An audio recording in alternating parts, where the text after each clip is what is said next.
Forest Nagaraj. ನಾನೇ ಮಾತಾಡ್ತಿರೋದು, ನೀನ್ ಯಾರೇ ಮಾಡ್ತಿರೋದು ಫೋನು? ನಾವು ಬಳ್ಳಾಪುರ ನರಸಿಂಹರಾಜು.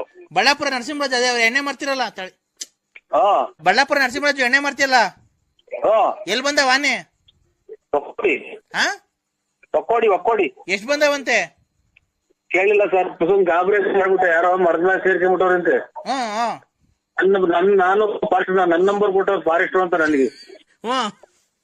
ಹಂಗಾಗಿ ನಾನು ಅರ್ಜೆಂಟ್ ಮಾಡಿದೆ ನಗಣರೆ. ಒಕ್ಕೋಡೆಗೆ ಅವಂತ ಎಲ್ಲ ಒಂದು ಒಕ್ಕೋಡೆಗೆ ತೆಂಗಿ ಮರದಲ್ಲಿ ಕುತ್ಕೊಂಡು ಫೋನ್ ಮಾಡಿದ್ರು ಸರ್ ನಿಮ್ಗೆ. ಒಂದ್ ಕೆಲ್ಸ ಮಾಡು, ಈ ಏಣಿ ಐತಲ್ವಾ ನಿಮ್ ಮನೆಗೆ, ಹೋಯ್ತು ಸರ್, ಅರ್ಜೆಂಟ್ ತಗೊಂಡೋಗಿ ಏಣಿ ಹಾಕೊಂಡ್ ಆನೆಗ್ ತಿಗಾಕಿ ಐತಿರು, ಬಂದ್ಬಿಡ್ತೀನಿ ಅಷ್ಟ್ರೊಳಗೆ. ಹಿಂಗ್ ಎಷ್ಟು ಜನ ಕೊಟ್ಟಿರ್ತಾರಲ್ಲ ನನ್ನ ಮಗನಿಗೆ, ಸಾಯ್ತಾವ್ರವ್ರು ಆನೆ ಏಣಿ ಹಾಕಿಡು ಏಣಿ ಹಾಕೊಂಡು ಹೋಗ್ಬೋದಾರಲ್ಲ ಇವ್ರು. ಫಾರೆಸ್ಟ್ ಇವನು ಯಾರನ್ನ ಇದು